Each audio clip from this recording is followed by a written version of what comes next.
என்றும் ஒருவர் நீங்களாக இருந்தால் நீங்களும் முருக விரோதியே.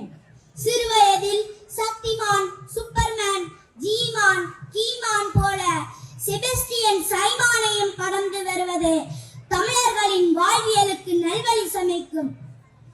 யாமறிந்த மொழிகளிலே தமிழ் மொழி போல் இனிதாவது எங்கும் காணோம் என்றார் புரட்சி பாவலர் பாரதி. அந்த தமிழ் மொழியையும் தமிழ் நிலத்தையும் காக்கும் இறையாக தமிழர்களின் நெஞ்சங்களில் என்றும் வீற்றிருப்பவர் எம்பெருமான் முருகன்.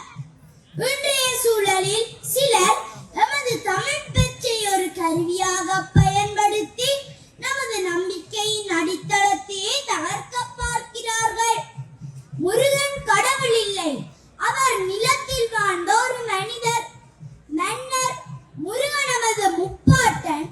முருகன் சிவனின் மகன் இல்லை, பார்வதிக்கு மைந்தன் இல்லை என்று கூறி தமிழர்களின் இறை வழிபாட்டையும் ஆன்மீக பாரம்பரியத்தையும் மழுங்கடிக்க பல முயற்சிகள் நடக்கின்றன.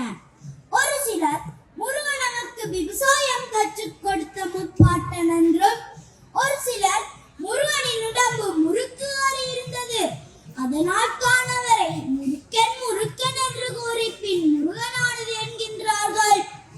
இன்னும் சில நாட்களில் இந்த விஷமிகள் முருகன் 3 கண் வைத்திருந்தவர், அதனால் தான் அவரை 3 கண் என்று கூப்பிட்டு பின் முருகனானது என்பார்கள். இவ்வாறு முருகன் குறைவன் இல்லை, அவர் எமது முன்னோன் என்று தமிழர்களின் மனதில் நிறுவ பாடுபடும் கூட்டமெல்லாம் நீங்கள் யார் என்று உற்று நோக்கி பார்த்தால் தமிழர்களை மதம் மாற்றுவதன் மூலம் இன அழிப்பு செய்ய இறக்கிவிடப்பட்ட மிஷனரி கூட்டங்களே ஆகும்.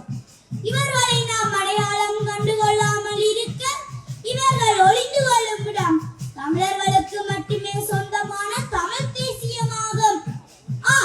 தமிழ் தேசத்துக்குள்ளும் தமிழ் தேசியத்துக்குள்ளும் இந்த நச்சு கும்பல்கள் ஆழமாக ஊடுருவி விட்டார்கள். ஆகையால் சைவ தமிழர்கள் இனியும் விழிக்கவில்லை என்றால் நம் நிலை அதோதான். சரி, இப்போது நம்முடைய சங்ககால இலக்கியங்களும் காப்பியங்களும் பக்தி இலக்கியங்களும் முருகனை எவ்வாறு உச்சக்கச் செல்கின்றன என்று பார்ப்போம். அருணகிரிநாதர் தனது திருப்புகழில் மிகவும் அழகாக பாடுகின்றார். திங்களரவு நதி சூடிய பரமர் தந்த குமரன் என்று. திங்கள் அரவு நதி சூடிய பரமர் தந்த குமரன் என்று அவர் பாடுகின்றார். அதாவது திங்கள் என்றால் சந்திரன், அரவம் என்றால் பாம்பு, நதி என்று கங்கையை குறிப்பிட்டு இவை அனைத்தையும் சூடிய பரமனான சிவபெருமான் தந்த குமரன் என்று பாடுகின்றார் அருணகிரிநாதர். அதுபோல நமது பழந்தமிழ் இலக்கியங்கள் பலவும் முருகனை பாடுகின்றன. 6 அந்தணர் அச்சுமரை குறித்த வேறு உயர் சடமுனி பெறலரிது. உருவின் அழல்புரை குட்டத்து அழல் உரு குற்ற என்ற திருமுருகாற்றுப்படை பாடலில் சங்ககால புலவர் நக்கீரன் நெருப்பை போல சிவந்த தாமரைகள் மலர்ந்து விளங்கும் சரவண பொய்கையில் அக்கினியின் அம்சமாக அவதரித்து தோன்றியவர் முருகன் என்று பாடுகின்றார். மனித பிறவிக்கு அப்பாற்பட்ட இறையாற்றல் கொண்டவர் முருகன் என்பதற்கு இதுவே பெரும் சான்று. அதுபோல இளங்கோவடிகள் இயற்றிய சிலப்பதிகாரத்தின் வஞ்சிக்காண்டத்தில் இடம்பெறும் குன்றக்குறவை பகுதியில் ஒரு பாடல் வருகிறது. கடம்பு சூடி உடம்புடி ஏந்தி மடந்தை பொருட்டால் வருவது போல் அறுமுகம் இல்லை அணிமயில் இல்லை, புறமகள் இல்லை சரி தோல் இல்லை, கடம்பூன் தெய்வமாக நேரார் மடவர் மன்றவி சிறுகுடியோரே.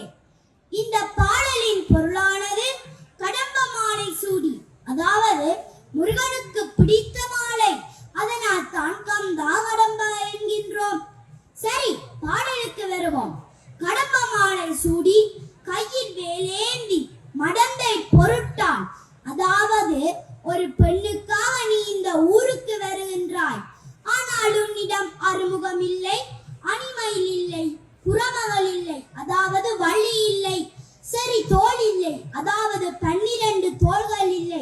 என்று பாடல் அமைகின்றது.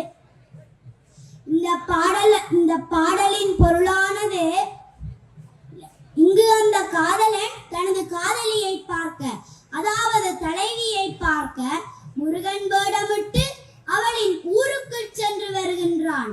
எனினும் வருவது முருகன் இல்லை என்று ஊரார் அறிவார்கள் என்பதை இந்த பாடலில் மிகவும் அழகாக தோழி குறிப்பிடுகின்றாள்.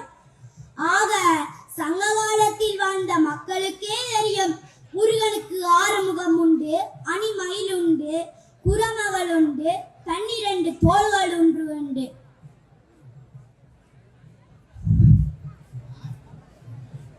இதுபோல நமது சங்க இலக்கியங்களும் அன்னை தமிழும் சிவனின் புத்திரனார் என்று பாடப்படும் எம்பிரான் முருகப்பெருமானை இன்று ஒரு சில மாற்று மத மிஷனரி கும்பல்கள் முருகன் முப்பாட்டனடா, முறுக்கு உடம்படா, முருங்கை மர விவசாயம் கற்று தந்தாடா என்று புழுகி விடுவதை நம்பி முருகனை மனிதராக சீத்தரிக்க எண்ணும் ஒருவர் நீங்களாக இருந்தால் நீங்களும் முருக விரோதியே.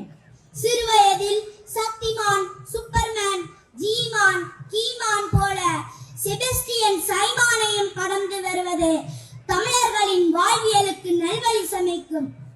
இதுபோல ஒரு காலத்தில் ஸ்கெண்டினேவியாவில், அதாவது நோர்வே, டென்மார்க், ஸ்வீடன் மக்களின் மிகவும் சக்தி வாய்ந்த கடவுள்களான டோர், லோகி, ஒடி போன்றவர்கள் அந்த நாட்டு மக்களால் மிகவும் பெரம்பொருளாகவும் இயற்கை ஆற்றல் கொண்டவர்களாகவும் வழிபடப்பட்டவர்கள். பின்பு இந்த மதம் மாற்ற கும்பல்கள் அவர்களை ஒரு மன்னர், முன்னோன் என்றெல்லாம் கதை கட்டி விட்டதன் மூலம் இன்று அந்த நாடுகள் எல்லாம் கிறிஸ்தவ நாடுகளாக தம் அடையாளத்தையே இழந்து இருக்கின்றன. அதன் விளைவு இன்று லோக்கியும் தோறும் அவெஞ்சர்ஸ் படத்தில் வரும் கற்பனை கதாபாத்திரங்களாக மாறிவிட்டனர்.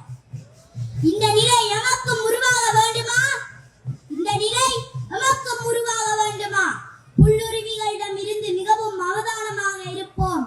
நமது வழிபாட்டு முறை, கிளை, கலாச்சாரம், மரபு, பாரம்பரியங்களை அழியாது பாதுகாப்போம். இறுதியாக ஒன்றை மட்டும் கூறுகின்றேன். தமிழ் மொழி முருகனுக்கு சொந்தம்.